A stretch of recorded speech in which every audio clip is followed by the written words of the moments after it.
Olá, pessoal!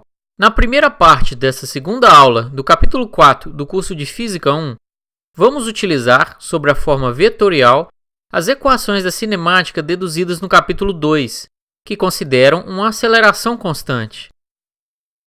Com isto, a análise do movimento em 2 ou 3 dimensões se tornará uma tarefa mais simples. Um exercício será resolvido na segunda metade desta aula para fixar os conceitos.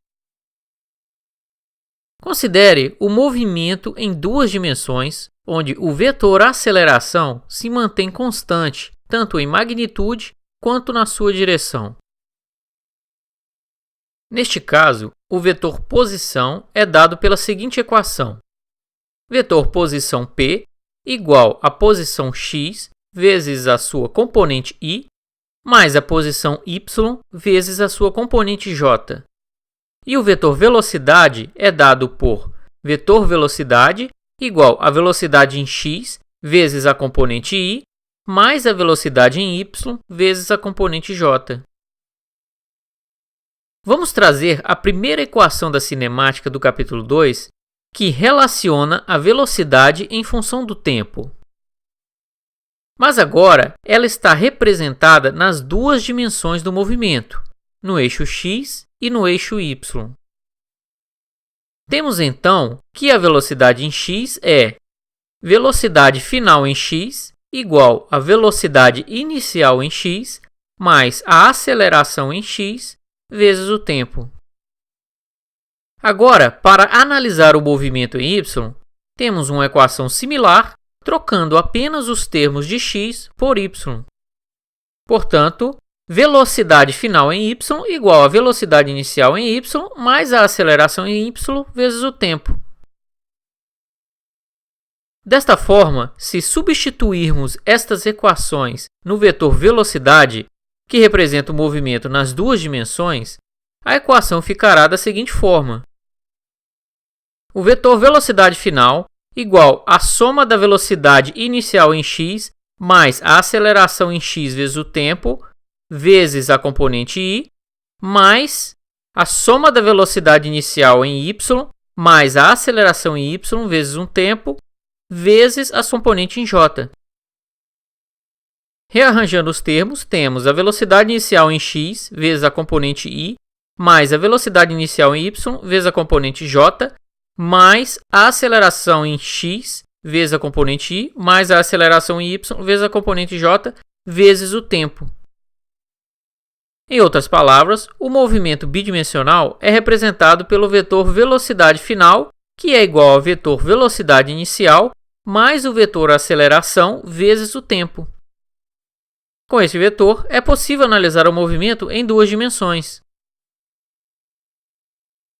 Vejam agora como fica a terceira equação da cinemática, que relaciona o deslocamento com a velocidade e o tempo, convertida para um vetor de 2 dimensões. A primeira equação em x é multiplicada pelo vetor unitário y, e a segunda equação em y é multiplicada pelo vetor unitário em j. Reorganizando os termos, temos que o vetor posição final será igual a, abre parênteses, posição inicial em x vezes y, mais a posição inicial em y vezes j, fecha parênteses, mais, abre parênteses, a velocidade inicial em x vezes a componente y, mais a velocidade inicial em y vezes a componente j, fecha parênteses, vezes o tempo, mais meio vezes, abre parênteses, a aceleração em x vezes a componente y, mais a aceleração em y vezes a componente j, fecha parênteses, vezes o tempo ao quadrado.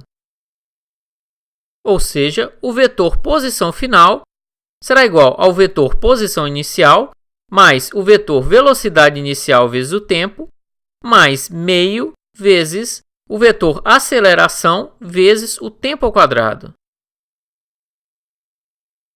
Com a forma vetorial das equações da cinemática velocidade final VF e posição final PF, com aceleração constante, é possível analisar os movimentos em x, y e z independentemente. É aqui que começa a ficar bem claro uma característica fundamental do movimento em 2 ou 3 dimensões: a independência do movimento para cada dimensão. Se vocês assimilarem este conceito, o estudo do movimento será uma tarefa bem mais fácil. Com uma simulação na próxima aula, esse conceito ficará bem mais claro. Mas antes de irmos para a próxima aula, vamos resolver este exercício para fixar melhor a teoria apresentada. Exemplo 4.1. Movimento de uma partícula no plano. Em um plano XY, uma partícula está sujeita a um campo magnético que impõe uma aceleração na direção x de -5 metros por segundo ao quadrado. A partícula parte da origem no tempo t igual a 0, com velocidade inicial de 30 metros por segundo na direção y e menos 25 metros por segundo na direção x. Letra A. Calcule o vetor velocidade com as suas componentes no tempo t igual a 6 segundos. Letra B. Calcule a direção e a velocidade total, a magnitude, da partícula no mesmo tempo t igual a 6 segundos. Letra C. Determine o vetor posição e as suas componentes em um tempo t qualquer. Para facilitar o entendimento do exercício, vamos plotar o gráfico posição XY.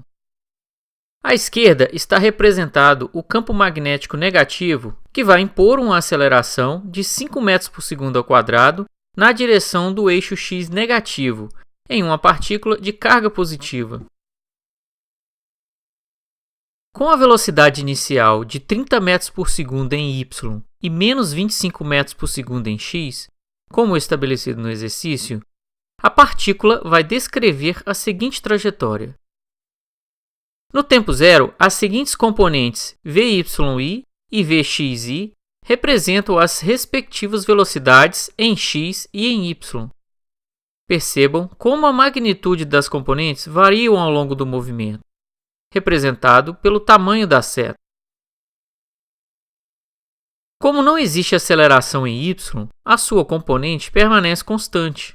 No entanto, a velocidade da partícula aumenta na direção do eixo x, à medida que ela é acelerada nesta direção. Na letra A do exercício, devemos calcular o vetor velocidade no tempo de 6 segundos. Para isso, temos que o vetor velocidade final é igual à soma das componentes velocidade final em x mais velocidade final em y. Como falado anteriormente, isso significa que podemos analisar o movimento em x e em y separadamente. Para obtermos cada componente da velocidade final, vamos trazer a primeira equação da cinemática e calcular a velocidade para o eixo x, que ficará velocidade final em x igual a velocidade inicial em x mais a aceleração em x vezes o tempo. E para o eixo y fica a velocidade final em y igual a velocidade inicial em y mais a aceleração em y vezes um tempo. Desta forma, a velocidade final em x é igual a menos 25 metros por segundo, que é a velocidade inicial em x, mais menos 5 metros por segundo ao quadrado, que é a aceleração em x, vezes o tempo, que é igual a 6 segundos. Vamos abrir um espaço. A velocidade final em x é igual a menos 55 metros por segundo. A velocidade final em y é igual a 30 metros por segundo mais a aceleração, que é igual a zero, vezes o tempo de 6 segundos. Portanto, a velocidade final em y é igual a 30 metros por segundo. Como não temos aceleração em y, a velocidade final é igual à velocidade inicial. Dessa forma, o vetor velocidade final será igual a menos 55 vezes a componente i, mais 30 vezes a componente j, metros por segundo. Vamos resolver agora a letra B, que pede para calcular a direção e a magnitude da partícula no mesmo tempo de 6 segundos. Mas antes, vamos liberar um pouco de espaço. e destacar melhor as componentes do vetor velocidade, Vy final e Vx final. A direção da velocidade pode ser determinada se soubermos o ângulo θ. No entanto, como o vetor velocidade se encontra no segundo quadrante, fica mais conveniente calcular o ângulo α.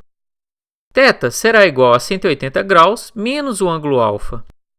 Α pode ser determinado se tivermos a sua tangente. Como vocês já sabem, a tangente de α é igual ao cateto oposto, Vy final, dividido pelo cateto adjacente, Vx final. Desta fórmula, o ângulo α pode ser obtido através do arco tangente de Vy final dividido por Vx final, que é igual ao arco tangente de 30 dividido por 55. Dessa forma, α será igual a 29 graus.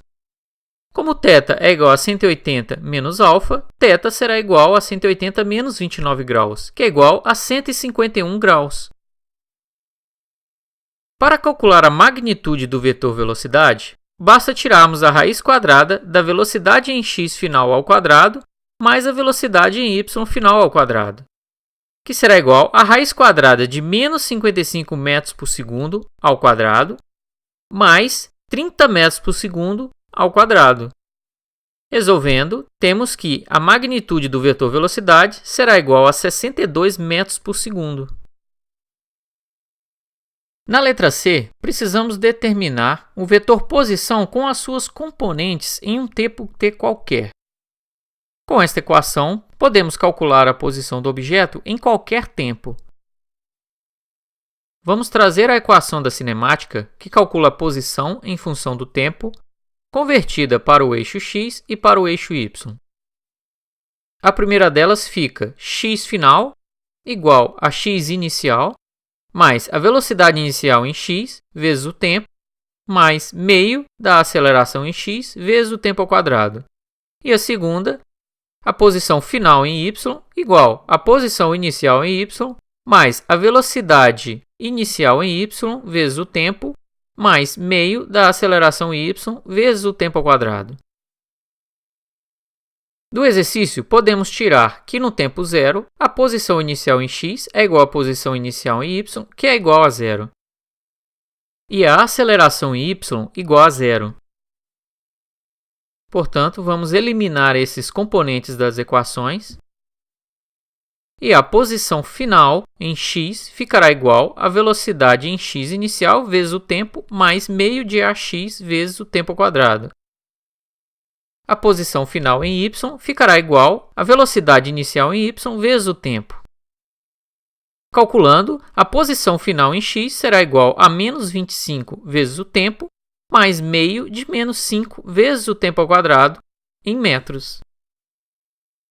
E a posição final em y será igual a 30 vezes o tempo, também dado em metros.